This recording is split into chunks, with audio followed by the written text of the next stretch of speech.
당신이 믿는 가족이 오늘부로 다른 이름일 수도 있겠다는 사실, 그걸 알게 된 아침이었습니다.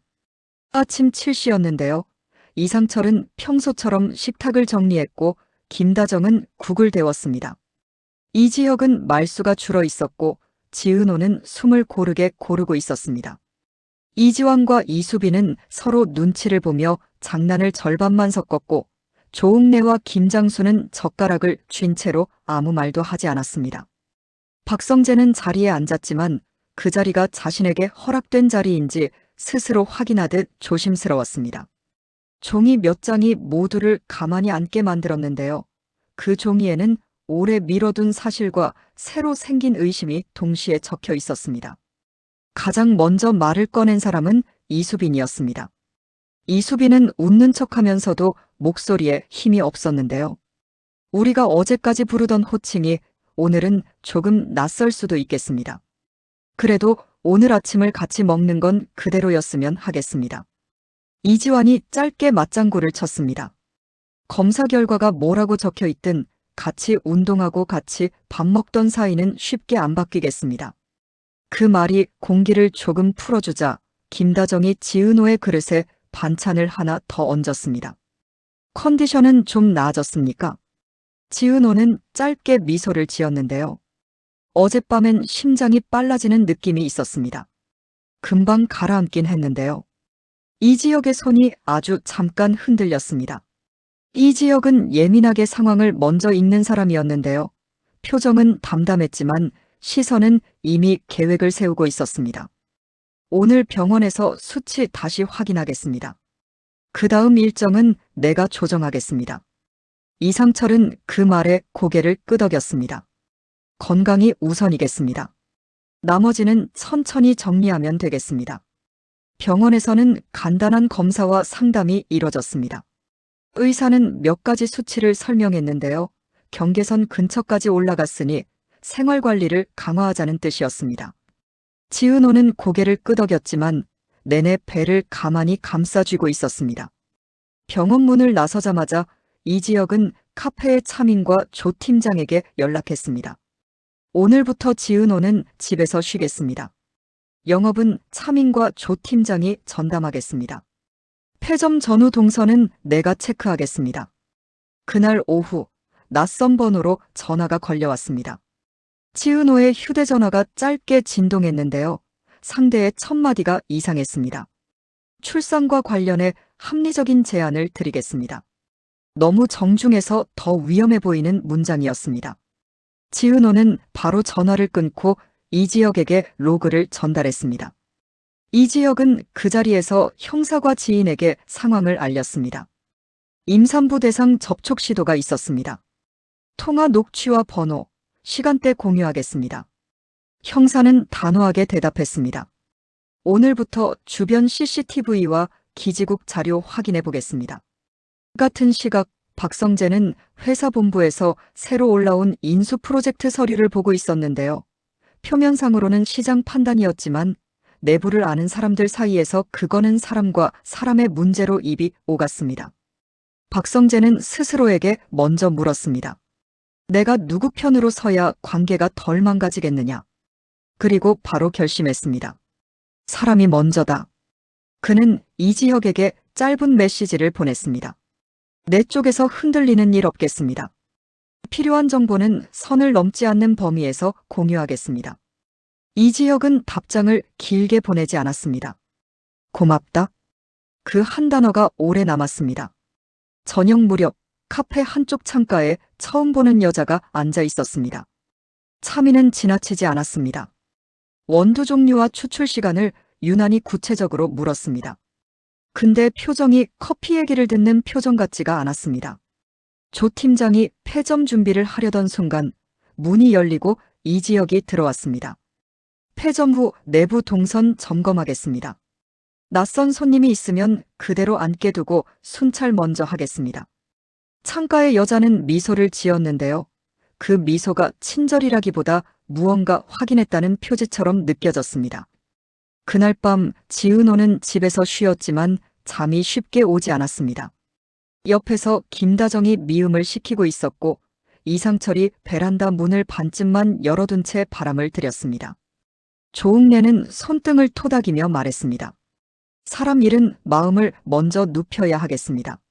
마음이 서두르면 몸이 뒤따라 넘어지겠습니다. 지은호는 그 말에 고개를 끄덕였는데요. 한편으로는 묘하게 겁이 덜어지는 느낌도 있었습니다. 우리가 지켜야 하는 건 체면이 아니고 아이와 우리 마음이었습니다. 다음 날 형사과에서 연락이 왔습니다. 어제 카페 근처에서 같은 신발 패턴이 2번 포착됐습니다. 오른쪽 어깨가 미세하게 처지는 보폭이 특징입니다. 기지국 시간대도 겹쳤습니다. 실체가 잡힐 듯 말 듯한 단서였습니다. 이 지역은 대응 범위를 넓혔습니다.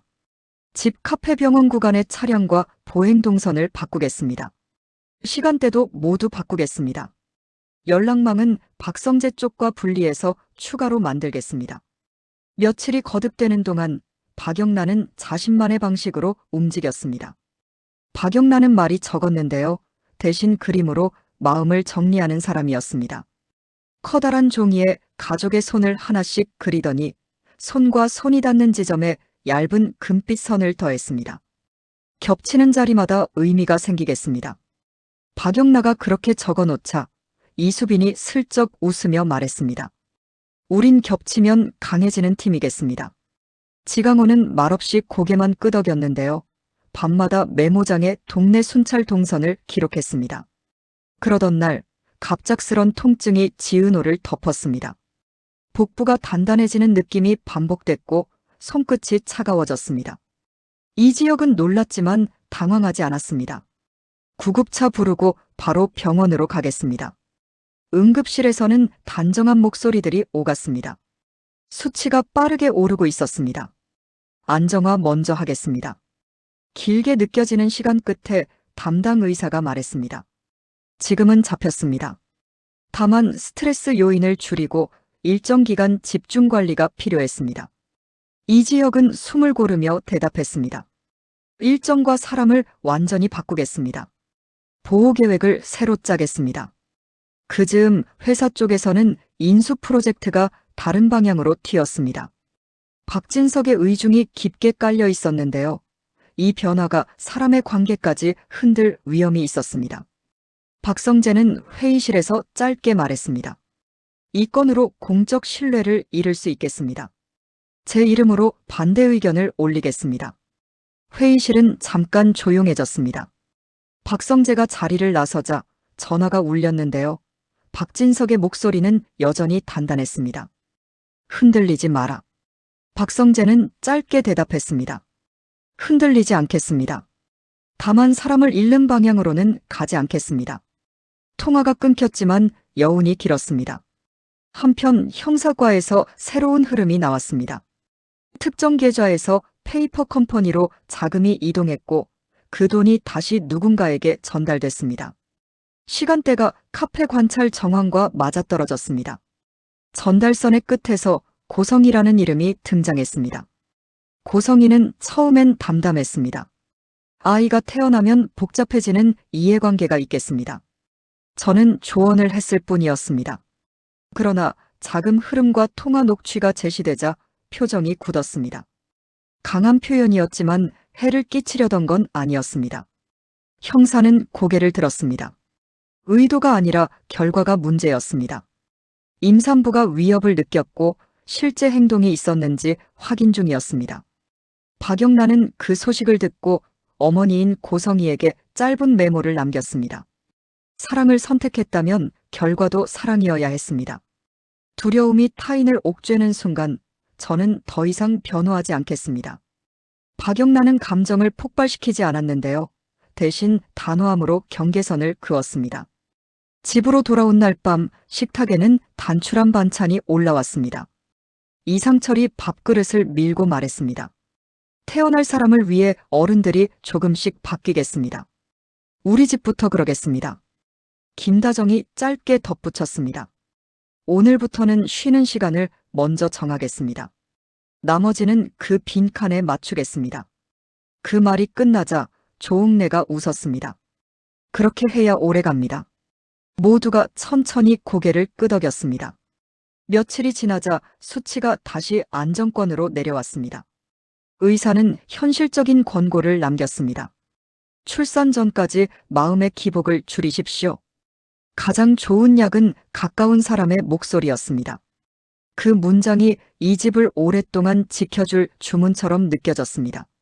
하지만 끝이 아니었습니다. 어느 오전 형사과에 익명 제보가 또 들어왔습니다. 처음부터 가족을 흔들려 했다. 제보자는 제이. 명확한 얼굴은 보이지 않았지만 패턴은 분명했습니다. 이 지역은 메모장에 적었습니다. 제이 시간대 겹침, 보폭 특징 동일. 성급하게 단정하지 말 것. 그는 서두르지 않는 대신 지키는 방법을 더 촘촘히 만들었습니다. 집 병원 카페의 동선을 시간별로 바꿨고 연락망을 2겹으로 중첩했습니다. 그 즈음 이지화는 밤마다 동네를 한 바퀴 돌았습니다. 새벽 2시에는 골목이 비어 있었습니다. 돌아다니던 그림자 하나가 있었습니다만 일정하게 움직이지는 않았습니다. 이수빈은 방문객 명단을 정리했습니다. 택배점검공사 명목에 접촉이 늘었습니다. 모두 사진으로 남겨두겠습니다.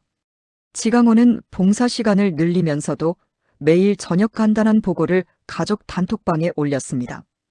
오늘도 이상 없음. 별것 아니어 보이는 그 문장들이 서로를 조금씩 편안하게 했습니다. 회사 쪽에서는 작은 반전이 하나 더 일어났습니다. 공개 토론으로 넘어간 인수 프로젝트에서 박성재의 반대 이유가 지지를 받기 시작했습니다. 시장 논리만으로 설명되지 않는 인간적 리스크가 드러났는데요. 그 지점에서 박성재의 목소리가 합리성의 자리를 얻었습니다. 박진석은 쉽게 물러나는 사람이 아니었지만 한 가지는 분명해졌습니다. 아들이 스스로 선을 그었다는 사실이었습니다. 그 선은 이후로도 여러 번 사람들의 선택을 정리하는 기준이 되었습니다. 고성희는 법률 대리인을 교체했습니다. 오해가 있었습니다라는 말은 더 이상 설득력이 약했습니다. 그 대신 어떤 결과를 원했느냐는 질문이 계속 따라붙었습니다. 박영란은 어머니를 외면하지 않았지만 감싸지도 않았습니다. 틀렸다면 고치자는 간단한 문장만 남겼습니다. 그리고 어느 밤 지은호가 조용히 말했습니다. 가끔은 겁이 났습니다. 사랑이 커질수록 지켜야 할 게 많아졌습니다. 근데 우린 혼자가 아니었습니다. 이 지역은 대답 대신 손을 꽉 잡았습니다. 같이 가겠습니다. 말수적은 약속이지만 그 약속은 이 집의 모든 창문을 닫아주는 두꺼운 커튼 같았습니다. 그 다음 주 담당 형사가 소식을 전했습니다. 제2의 실체가 절반쯤 드러났습니다. 작은 연결선에서 이름이 한 번 더 바뀌었습니다. 누군가 뒤에서 시간을 벌어주고 있었습니다. 이 지역은 고개를 끄덕였습니다. 급하지 않겠습니다. 대신 방향은 잃지 않겠습니다. 그날 저녁 식탁에 모여 앉은 모두가 작은 의식을 치렀습니다. 이상철이 말했습니다. 오늘의 약속 한 숟가락의 평온이었습니다. 김다정이 이어서 말했습니다. 2숟가락의 용기였습니다. 조웅래가 웃으며 덧붙였습니다. 3숟가락의 끈기였습니다. 김장수는 낮게 말했습니다. 그리고 4숟가락의 믿음이었습니다. 이지환과 이수빈, 지강호, 박영라가 차례로 고개를 끄덕였고 박성재도 조용히 숟가락을 들었습니다. 각자의 그릇으로 내려간 그 한 숟가락이 서로의 마음으로도 내려갔습니다. 밤이 더 깊어지기 전에 이 지역은 베란다에서 숨을 골랐습니다. 멀리 도시의 불빛이 점으로 이어져 있었고 안쪽 방에서는 고른 숨소리가 이어졌습니다. 그는 메모장에 마지막으로 한 줄을 더 적었습니다. 내일도 같은 마음. 계획은 촘촘히, 의심은 천천히. 지은호는 아기에게 속삭였습니다.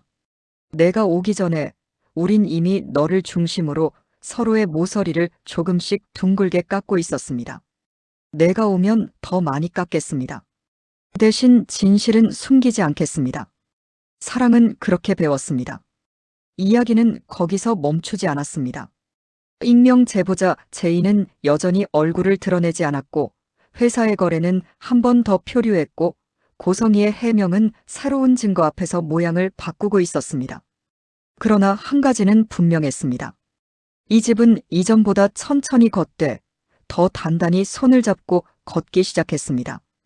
다음 흔들림이 와도 길을 잃지 않기 위해 오늘 할 수 있는 준비를 오늘 했습니다. 그리고 바로 그때 휴대전화가 아주 짧게 울렸습니다.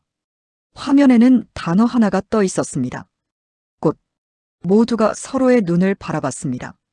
누구도 크게 놀라지 않았습니다. 대신 고개를 끄덕였습니다. 고지면 충분했습니다. 준비는 끝나 있었고 다음 장은 이미 넘겨질 준비를 마치고 있었으니까요.